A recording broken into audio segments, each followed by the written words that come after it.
Thermodynamics क्या होता है, राइट कीजिए।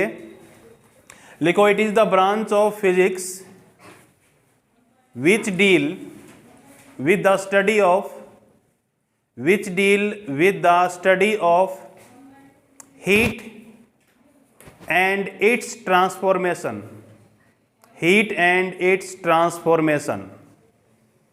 देखिए यहां से चलता है थर्मोडायनेमिक्स। थर्मो मतलब क्या होता है, हीट, और डायनेमिक्स मतलब क्या होता है, मोशन के लिए भी।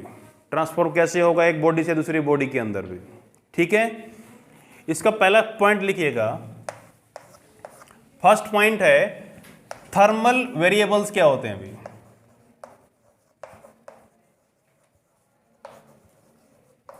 किनको हम थर्मल वेरिएबल्स बोलते हैं? ये ऐसी क्वांटिटीज हैं अभी जिन पे हीट ट्रांसफॉर्मेशन का फर्क पड़ता है अभी, ठीक है। वेरिएबल्स क्या होते हैं, जिनका वैल्यू को हम लगातार क्या कर सकते हैं, चेंज कर सकते हैं। तो कुछ ऐसी फिजिकल क्वांटिटी हैं जो हीट ऑफ ट्रांसफॉर्मेशंस के, जिन पे पूरा डिपेंड करता है सिस्टम हमारा, ठीक है। लिख लीजिए, लिखो, these are the variable on which transformation of heat is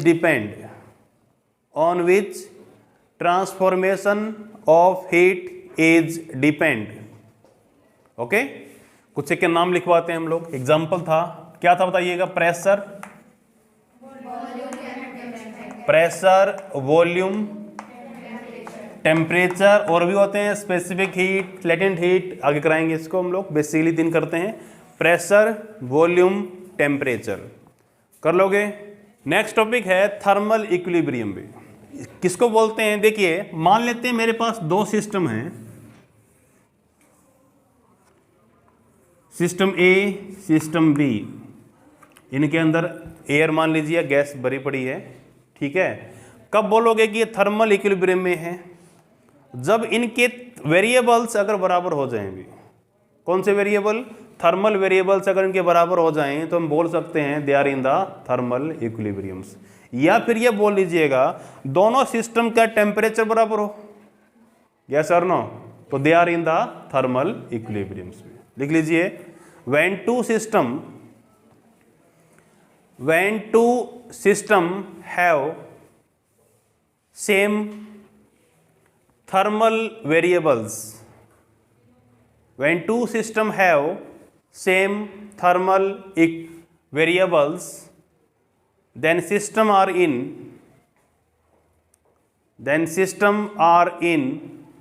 thermal equilibrium। System are in thermal equilibrium. किस में आ जाते हैं? सिस्टम हमारे थर्मल इक्विलिब्रियम के अंदर। कर लोगे? हो जाएगा। या फिर इसको ऐसे लिखिएगा, when temperature of the systems are same,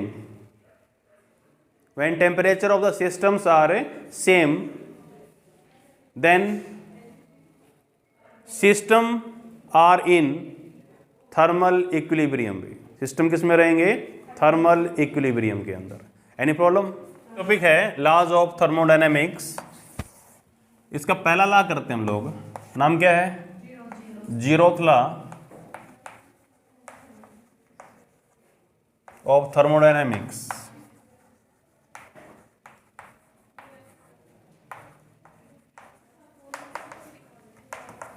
zeroth law of thermodynamics. देखिए, हम लोगों ने बोला था आपको, हमारे पास मोर देन 2 सिस्टम हों, मान लेते हैं एक सिस्टम ए है, ये सिस्टम ए, ये बी, और ये कोई और सिस्टम है, इट इज़ सी। सिस्टम क्या होता है? जिस पे हम लोग, जिस पे हम एक्सपेरिमेंट कर रहे हैं, जिस पे कोई एक्टिविटी कर रहे हैं, उसको क्या बोल रहे हैं हम लोग? सिस्टम। 3 तरह का होता है, ओपन सिस्टम, क्लोज सिस्टम और आइसोलेटेड सिस्टम। पता होगा सभी को। ओपन सिस्टम में क्या था? मैटर और एनर्जी दोनों ही एक्सचेंज होती हैं, यस और नो। क्लोज सिस्टम के अंदर मैटर तो सेम रहता है, एनर्जी क्या होती है? एक्सचेंज हो जाती है। और आइसोलेटेड सिस्टम में क्या होता है? एनर्जी और मैटर दोनों ही कांस्टेंट रहते हैं, चेंज नहीं होते भी। कर लोगे? ठीक है। तो ये 3 सिस्टम हमारे पास भी, A B C. Zeroth law क्या बोलता है? अगर ए सिस्टम थर्मल इक्विलिब्रियम में है C के साथ और B सिस्टम थर्मल इक्विलिब्रियम में है C के साथ, तो A और B भी थर्मल इक्विलिब्रियम में होंगे एक दूसरे के साथ। समझ में आ रहा है कि नहीं आ रहा? A इक्विलिब्रियम में है C के साथ, B इक्विलिब्रियम में है C के साथ, तो A और B भी किस में है? इक्विलिब्रियम में होंगे। Any problem? देख लीजिए, देखिए when system A is in thermal equilibrium with C and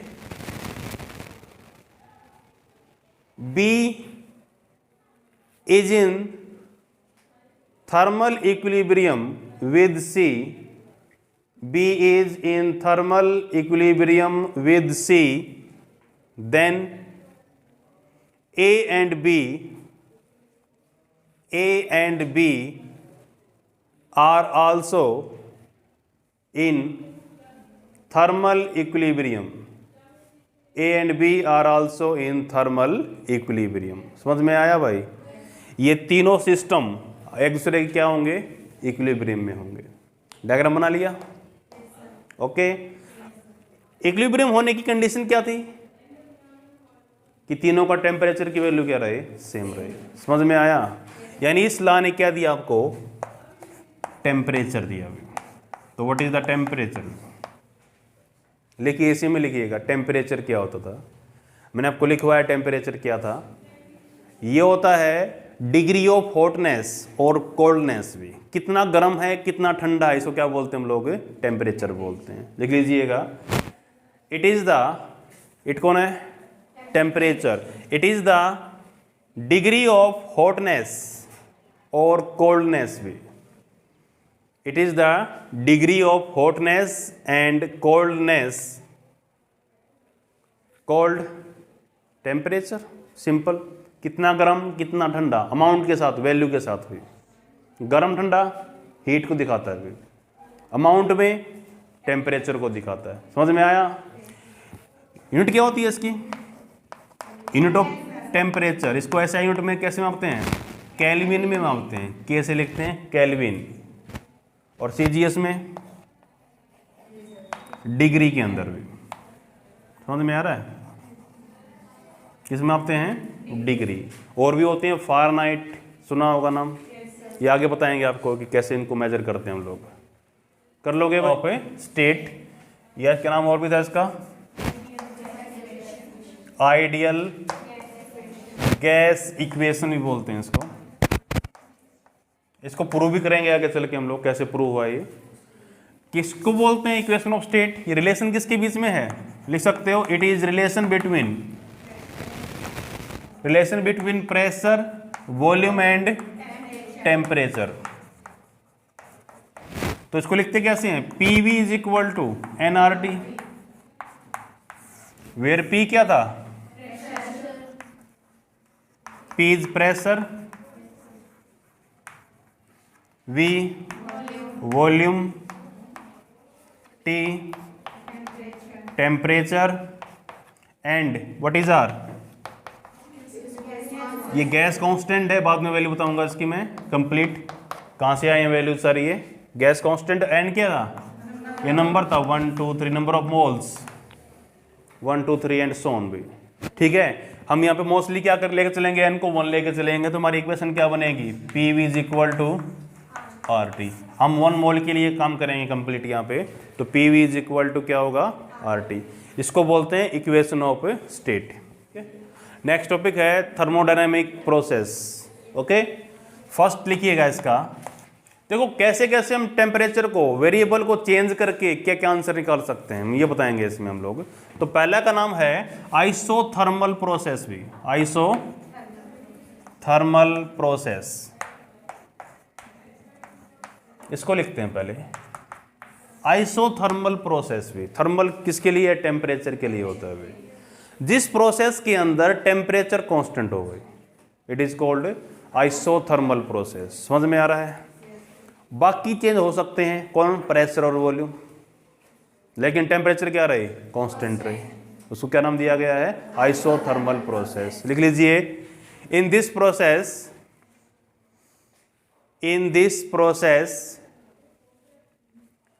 temperature remain constant. In this process temperature remain constant, pressure and volume are variable. Pressure and volume are variable. Simple, अभी तो simple लिखवा रहे हैं definition, बिल्कुल आपको पूरी unit हमारी इन्हीं पे ऊपर अभी कर लोगे। ऐसी प्रोसेस की हम लोगों ने जिसमें टेम्परेचर क्या रख दिया हम लोगों ने? कांस्टेंट रख दिया, बाकी चेंज कर सकते हैं। सेकंड लिखिएगा। नेक्स्ट टॉपिक है एडियाबैटिक प्रोसेस भी। Next topic is adiabatic process, जिस प्रोसेस के अंदर हीट कांस्टेंट होगी। क्या कांस्टेंट हो? हीट। उसको क्या बोलते हैं हम लोग? Adiabatic process. लिखिए, in this process heat remain constant. In this process heat remain constant is called adiabatic process. Simple है, हीट को छोड़ के बाकी सारी चीज क्या कर सकते हैं हम लोग? चेंज कर सकते हैं। हो जाएगा।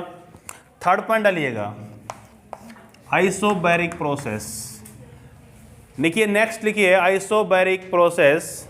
इसके अंदर क्या होता है? प्रेशर कांस्टेंट होता है। लिखिए, in this process pressure remain constant. Pressure remain constant. Any problem? Fourth is iso process और आइसोवॉल्यूमिक प्रोसेस भी। ठीक है, लिखिए, in this process volume remain constant. In this process volume remain constant. समझ में आया? इसमें क्या कांस्टेंट रहता है? वॉल्यूम। ये थे हमारे कुछ थर्मोडायनामिकल प्रोसेस भी। नेक्स्ट टॉपिक लिखिए, पीवी डायग्राम और इंडिकेटर डायग्राम भी। सिंपल है भाई, ये ग्राफ बनेगा प्रेशर और वॉल्यूम के बीच में। यहाँ पे बहुत ग्राफ बनाएंगे हम लोग। ठीक है, यहाँ पे ग्राफ बनाया जाएगा प्रेशर और वॉल्यूम के बीच का भी। उस ग्राफ के बेसिस पे हम डिफरेंट थर्मल प्रोसेस के बारे में पढ़ाएंगे आपको भी। ये प्रेशर है, यहाँ पे क्या होगा? वॉल्यूम में। तो क्या होता है इंडिकेटर डायग्राम? लिखिएगा, it is the graph between pressure and volume. It is the graph between pressure and volume. ये प्रेशर और वॉल्यूम के बीच का ग्राफ होगा। अभी ग्राफ का शेप कुछ भी हो सकता है, मैं कुछ भी बना लेता हूं। यहां पे देखिए, ठीक है, कोई भी शेप में ग्राफ आएगा, आपको बताना पड़ेगा कि क्या हो रहा है इस ग्राफ के अंदर। ये कोई पॉइंट है, इनिशियल पॉइंट ए, इस पर कुछ प्रेशर हो सकता है P1, वॉल्यूम हो सकता है V1। ये कोई बी पॉइंट होगा जिस पे प्रेशर P2 होगा, वॉल्यूम V2 होगा।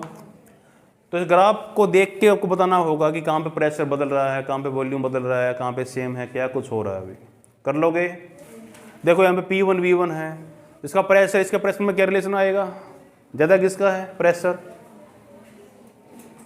निकालना आता है। यहाँ पे प्रेशर निकलेगा, यहाँ पे वॉल्यूम निकलेगा।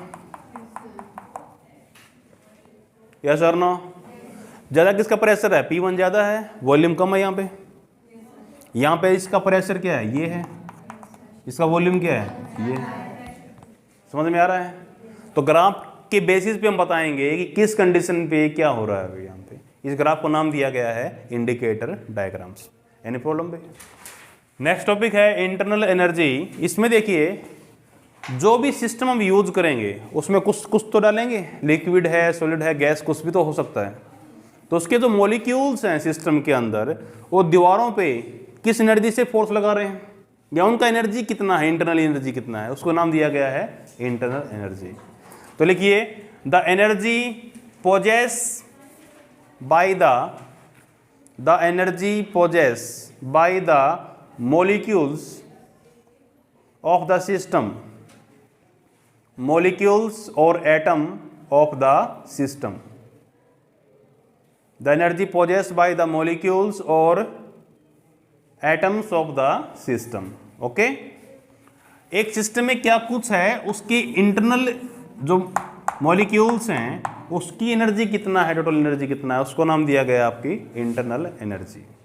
ओके, आगे लिखिए, it is totally depend upon, it is totally depend upon temperature of the system भी, टेम्परेचर ऑफ सिस्टम किस पे डिपेंड करता पूरा सिस्टम, ये टेम्परेचर के ऊपर भी।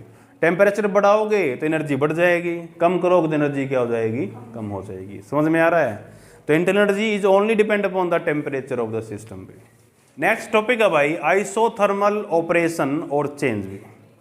आइसोथर्मल ऑपरेशन और चेंज कि अगर मेरे को आइसोथर्मल प्रोसेस करवानी है तो क्या क्या कंडीशन हो सकती है उसके लिए, इंपॉर्टेंट पॉइंट आता भी है।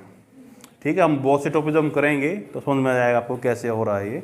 तो पहले तो पता होना चाहिए आइसोथर्मल होता क्या है, लिख लीजिए, सिंपल है, डेफिनेशन लिखते हैं पहले तो। लिखो, in isothermal operation, in isothermal operation temperature remain constant, in isothermal operation temperature remains constant, temperature क्या रहता है, कांस्टेंट। ये बात सबको पता है, ठीक है। अब हमने एक इक्वेशन किया था, इक्वेशन ऑफ स्टेट भी, या equation of ideal gas equation, yes और नो। लिखिए, according to ideal gas equation,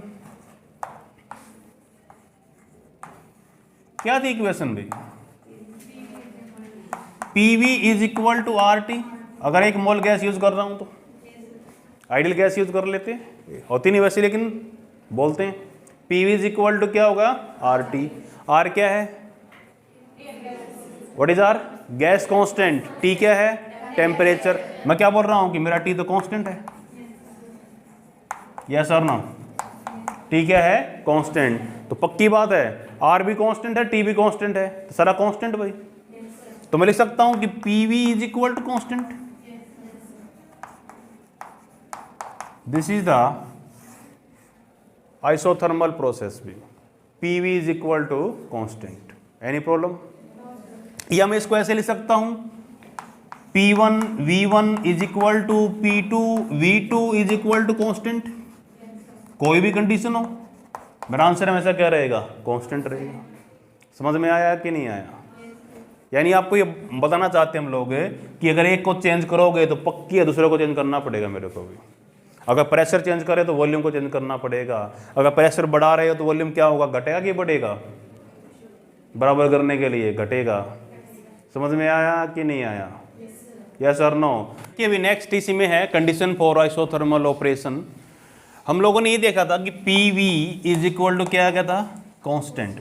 सही था, PV is equal to constant. यानी आप प्रेशर को चेंज करोगे तो पक्की बात है वॉल्यूम में भी चेंज होगा भी, यस और नो। अब ये इसके लिए कंडीशन क्या है कि आपको किसी प्रोसेस को आइसोथर्मल करना है, कन्वर्ट करना है। तो मान लेते हैं मेरे पास एक कंटेनर है और उस कंटेनर के अंदर हम लोगों ने 1 मोल आइडियल गैस रखा है, 1 मोल आइडियल गैस। यहां पे क्या है, 1 मोल आइडियल गैस, सही है। अब देखिए, जब इस पिस्टन को हम प्रेस करेंगे या इसको एक्सपेंड करवाएंगे ऐसे, क्या फर्क पड़ेगा अभी। जब इसको हम नीचे करेंगे, पिस्टन को जब कंप्रेस करेंगे तो जो अंदर की जो एयर का प्रेशर बढ़ेगा, यस और नो, और उसका वॉल्यूम क्या होगा, कम होगा। कंडीशन आएगी। लेकिन इस कंडीशन से क्या होगा, इसका टेम्परेचर बढ़ जाएगा अभी।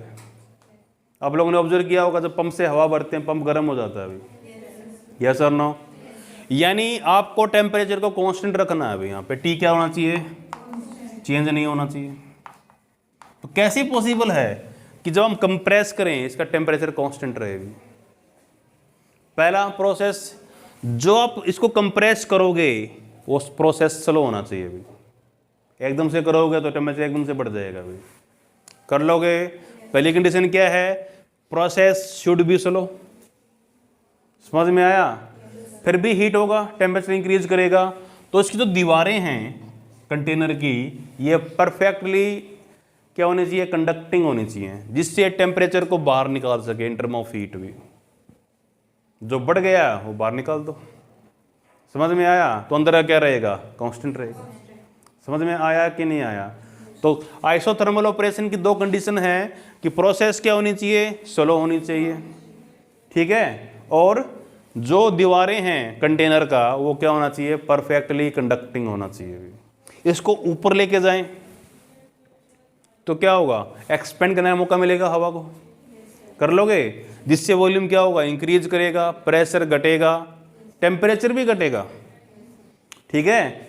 तो उस कंडीशन में इसको टेम्परेचर मिल सके बाहर से भी कि अंदर का क्या रहे, कांस्टेंट रहे। समझ में आया। दोनों प्रोसेस में क्या होनी चाहिए, स्लो होनी चाहिए, और जो वॉल्स हैं वो परफेक्टली कंडक्टिंग होनी चाहिए, जिसकी वजह से टेम्परेचर का एक्सचेंज हो सके यहाँ पे भी, या हीट एक्सचेंज हो सके। कर लोगे, समझ में आया। तो कंडीशन पहला पॉइंट डालिएगा, डायग्राम बना लीजिए। और पहला पॉइंट, जब भी हम आइसोथर्मल प्रोसेस करवाएंगे तो प्रोसेस क्या होगी, स्लो होगी भी। समझ में आया। डायग्राम बना चुके हो भाई। पहला पॉइंट लिखिए, प्रोसेस शुड बी स्लो। पहला पॉइंट है process should be slow, okay. Second point, the wall of container is perfectly conducting. The wall of container is perfectly conducting. जो दीवारें हैं वो क्या होनी चाहिए, कंडक्टिंग होनी चाहिए, जिसकी वजह से हीट का एक्सचेंज हो सके, जिसकी वजह से टेम्परेचर क्या रहे, अंदर का कांस्टेंट रहे भी। समझ में आया। अंदर की हीट बढ़ गई तो बात छोड़ दे, अंदर की हीट कम होगी तो बाहर से ले ले वापिस ही। समझ में आया कि नहीं आया। तो इस प्रोसेस के अंदर क्या होना चाहिए, स्लो होना चाहिए प्रोसेस, और वाल क्या होनी चाहिए, कंडक्टिंग होनी चाहिए। ये था अभी आपका कंडीशन फॉर आइसोथर्मल ऑपरेशंस। ये नेक्स्ट टॉपिक है एडियाबैटिक ऑपरेशन और चेंज भी।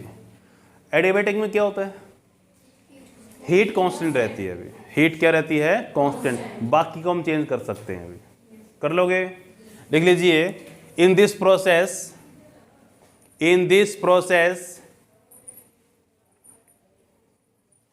heat remain constant. In this process heat remains constant, ठीक है। बाकी कोई कौन कौन है, बाकी प्रेशर है, वॉल्यूम है, टेम्परेचर भी है भाई, टेम्परेचर भी है। क्या पॉसिबल है कि टेम्परेचर चेंज करते हुए हम हीट को कांस्टेंट रख सकें, बिल्कुल पॉसिबल है भाई, ठीक है। टेम्परेचर को चेंज करते हुए हम हीट को क्या कर सकें, कांस्टेंट कर सकें। या उल्टा बोल सकते हैं, हीट को चेंज करते हुए टेम्परेचर का कांस्टेंट रख सकें। यस और नो। पानी बॉईल करता है कितने टेम्परेचर के ऊपर, 100 पे फिक्स हो गया भाई। अब कितना ही गर्म करो उतना हीट मिलेगा उसको। समझ में आया कि नहीं आया, कर लोगे, तो पॉसिबिलिटी है। तो इस कंडीशन में देखिए, हम लोगों ने गैस इक्वेशन यूज की थी, PV is equal to NRT। PV is equal to RT। It is ideal gas equation, PV is equal to RT। पहली वाली कंडीशन में तो क्या था कि T कांस्टेंट था, इसमें लिखा था कि PV is equal to constant. यहाँ पे ऐसा नहीं था भाई, क्योंकि T कांस्टेंट नहीं है, जरूरी नहीं है T कांस्टेंट रहे यहाँ पे, ठीक है।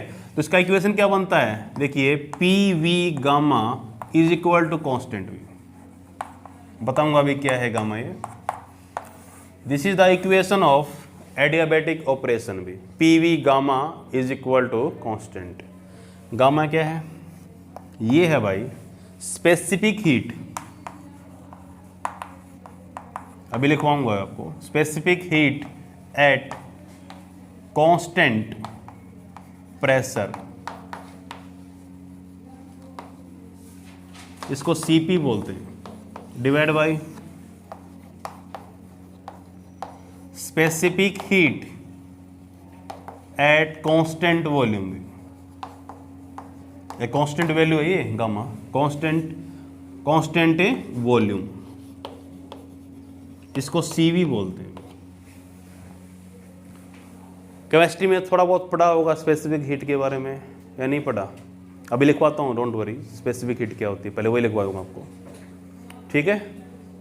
ये बाद में आएंगे टॉपिक हमारे, लेकिन अभी लिखवा देता हूँ क्योंकि बड़ा हैं साथ में इनके। स्पेसिफिक हीट क्या होता है, दो तरह की हीट कंसीडर करते हैं हम लोग भी, राइट कर लिए, इतना हो गया। एक होता है स्पेसिफिक हीट, एक होता है लेटेंट हीट भी। हीट क्या होती है? स्पेसिफिक वर्ड खास तो होगा भी कुछ ना कुछ। एक होता है लेटेंट हीट भी। स्पेसिफिक हीट क्या है? किसी भी यूनिट मास सब्सटेंस का टेम्परेचर यूनिट डिग्री बढ़ाने के लिए जो हीट की जरूरत पड़ती है उसको बोलते हैं स्पेसिफिक हीट। मतलब समझ में नहीं आया? 1 किलोग्राम सब्सटेंस का टेम्परेचर 1 डिग्री बढ़ाने के लिए जो हीट की जरूरत पड़ेगी it is called a specific heat. समझ में आया? किसी भी 1 ग्राम मान लो, कोई दिक्कत नहीं है, 1 किलोग्राम मान लो तो भी दिक्कत नहीं है। हम यूज करते हैं उसके लिए यूनिट वर्ड यूज करते हैं। 1 यूनिट सब्सटेंस का टेम्परेचर 1 डिग्री सेल्सियस या 1 यूनिट बढ़ाने के लिए जितनी हीट का जरूरत पड़ता है it is called a specific heat. Unit mass भी, 1 यूनिट मास सब्सटेंस की स्टेट चेंज करने के लिए जितनी हीट की जरूरत पड़ती है it is called latent heat. 1 ग्राम पानी को वेपर करना है कंप्लीट, जितनी हीट की जरूरत पड़ेगी it is called latent heat भी। समझ में आया? राइट कर लीजिए एक बार, इसको अलग से राइट कर लो कहीं पे, इस टॉपिक में कर लो, मर्जी तुम्हारी, कोई दिक्कत नहीं है। लिखिए पहले, लिखिए स्पेसिफिक हीट क्या होता है। लिखो the amount of heat required, the amount of heat required to increase the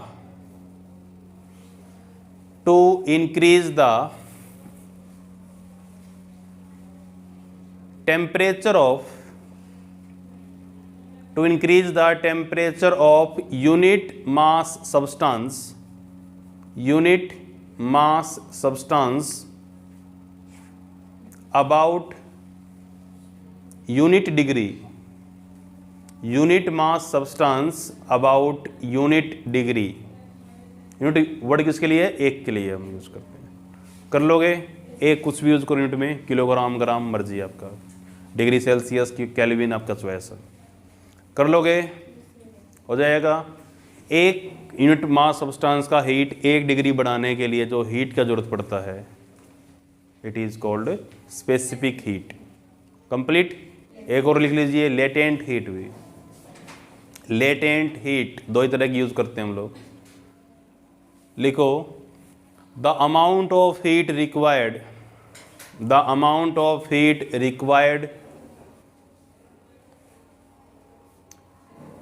to change the state of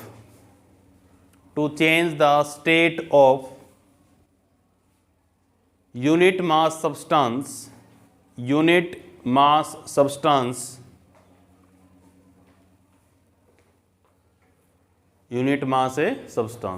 किसी यूनिट मास सब्सटेंस की स्टेट चेंज करने के लिए, स्टेट समझते हो? सॉलिड से लिक्विड, लिक्विड से जो भी आप यूज करते हो गैसेस फॉर्म में। कर लोगे? जितना हीट का जरूरत पड़ता है वो हीट क्या है आपकी? Latent heat. समझ में आया अभी थोड़ा पता भी? यानी जो ये गामा वर्ड यूज किया गया है ना, ये हीट का फॉर्मेशन है। अभी कभी कांस्टेंट प्रेशर के लिए है, कभी कांस्टेंट वॉल्यूम के लिए, एक पूरा मिला के एक कांस्टेंट बन रहा है गामा। या इसके बारे में इसी यूनिट में बताएंगे, इसके नेक्स्ट यूनिट में भी आएगा गामा क्या होता है। ठीक है, अब इतना लिखिए PV gamma is equal to constant. हो जाएगा? या इसको इस फॉर्म में लिख सकते हैं P1 V1 gamma is equal to P2 V2 gamma is equal to constant भी। यस और नो? समझ में आया? अब आपको एडियाबैटिक प्रोसेस करना है, उसकी कंडीशन क्या हो सकती है? अभी कंडीशन लिखिए। कंडीशन क्या हो सकती है? अब आपको देखिए हीट एक्सचेंज नहीं करनी भी। अगर हीट एक्सचेंज हो गई तो क्या हो जाएगा? हीट चेंज हो जाएगी। हीट को क्या करना है? कांस्टेंट रखना है। अभी कैसे करें बताओ? हमारे पास एक कंटेनर है, अभी वही पुराने वाला, एक इसमें पिस्टन लगा हुआ है, इसके अंदर 1 मोल गैस डाली हुई है। यस और नो? आइडियल गैस यूज किया गया है 1 मोल। अब आपको इसको दबाना है या इसको ऊपर उठाना है, पिस्टन को इस तरीके से उठाना है कि हीट चेंज ही ना हो। उसका बेस्ट तरीका क्या है? इसकी दीवारों को क्या कर देते हैं? इंसुलेटेड कर देते हैं। यस और नो? दीवार जो कंटेनर का है वो क्या होगा? परफेक्टली इंसुलेटेड हो जाए, हीट बाहर ना निकले भाई। यस और नो? या फिर ऐसा कर देते हैं, देखो पहले मैंने स्लो किया था प्रोसेस, जिससे हीट एक्सचेंज करने का मौका मिलेगा था उसको भी। अगर फास्ट कर दें तो मौका मिलेगा ही नहीं। समझ में आया कि नहीं आया? तो पहला कंडीशन क्या हो सकता है? कि जो प्रोसेस है वो फास्ट होनी चाहिए अभी, स्लो नहीं हो सकती। स्लो करो तो उसको हीट एक्सचेंज करने का मौका मिल जाएगा अभी सराउंडिंग के साथ, कर लोगे। दूसरा क्या है, जो दीवारें हैं वो क्या होनी चाहिए, परफेक्टली आइसोलेटेड होनी चाहिए अभी, वहाँ से हीट एक्सचेंज ना करे अभी, कर लोगे। क्योंकि यहाँ पे क्या करना, आपको हीट को क्या रखना है, कांस्टेंट रखना है। समझ में आया कि नहीं आया? हीट क्या रखना है, कांस्टेंट, बाकी कोई भी चेंज हो जाए फर्क नहीं पड़ता हमको इस बात से भी, कर लोगे। लिख लीजिएगा, कंडीशन का पहला पॉइंट लिखिए, लिखिए adiabatic process should be fast या मस्ट बी फास्ट, लिखिए must be fast. Adiabatic process must be fast, fast होना चाहिए भी, जिससे हीट एक्सचेंज करने का मौका ना मिले उसको भी। समझ में आई बात है? सेकेंड पॉइंट डालिएगा, the wall of container, the wall of container is perfectly isolated भी, the wall of container is perfectly isolated। समझ में आया? इसको थोड़ा सा और एक्सटेंड करते हैं आगे, इस टॉपिक को यार कर दें, इतना हो गया। फार्मूला बनाया है इन टर्म ऑफ पी और बी में बनाया है, ठीक है। देखिए यहाँ पे अब इसमें आगे देखो, according to ideal gas equation क्या था भाई, हम 1 मोल यूज कर रहे हैं तो क्या था, P V is equal to R T. क्या आप यहां से पी निकाल सकते हो? पी का फॉर्मूला क्या आएगा, R T by V, yes और no, R T by V, यहां पे पुट कर दूं, okay. Put in first equation, दिख रहा सभी को भी, गर्ल्स दिख रहा है सभी को, नहीं दिख रहा? दिख रहा है सर, पक्का। तो इसमें पुट करो अभी, putting the value of P, P का वैल्यू कितना है, R T by V into V gamma is equal to constant, yes और नो, ठीक है। देखो आर कांस्टेंट है, constant by constant, answer is constant. समझ में आ रहा है कि नहीं आ रहा? तो मैं लिख सकता हूं टी, ये रहा, वी गामा -1, इसका पावर 1 है, ऊपर जाएगा तो -1, सही है कि नहीं है बताओ जल्दी से मेरे को। T V gamma -1 is equal to constant. क्या मैं ऐसे लिख सकता हूँ इस फार्मूले को? अगर आपको क्वेश्चन के अंदर टेम्परेचर और वॉल्यूम की टर्म में पूछ रखा तो ये निकाल लो भाई, पीवी की टर्म में पूछ रखा तो ये निकाल लो। समझ में आ रहा है कि नहीं आ रहा? एनी प्रॉब्लम भाई? इसी इक्वेशन को यूज करते हुए आइडियल गैस इक्वेशन को देखो, यहां से इतना राइट कर लिया, हो गया। इसी इक्वेशन से क्या आप v निकाल सकते हो, v इज इक्वल टू कितना आएगा, आर टी बाई पी। फिर पुट कर दो फर्स्ट में, put in the first equation भी, v का वैल्यू कितना भाई, p, v कितना है, R T P power gamma, सही है कि नहीं, is equal to constant. R तो अभी भी कांस्टेंट है, ऐसे ले सकते हैं इसको, पी आर का पावर गामा, टी का पावर गामा, पी का पावर गामा, सही है। तो पूरे का पावर गामा है, समझ में नहीं आ रहा भाई सभी को? आर को नीचे ले जाऊं, again constant by constant, constant क्या बचना है, क्या देखिए, एक तो बचा पी, पी का पावर कितना है यहाँ पे 1, पी का पावर गामा, ऊपर जाएगा तो 1 माइनस गामा, यस और नो, यहाँ पे टी गामा, बाकी constant. This is the third formula भाई, ओके।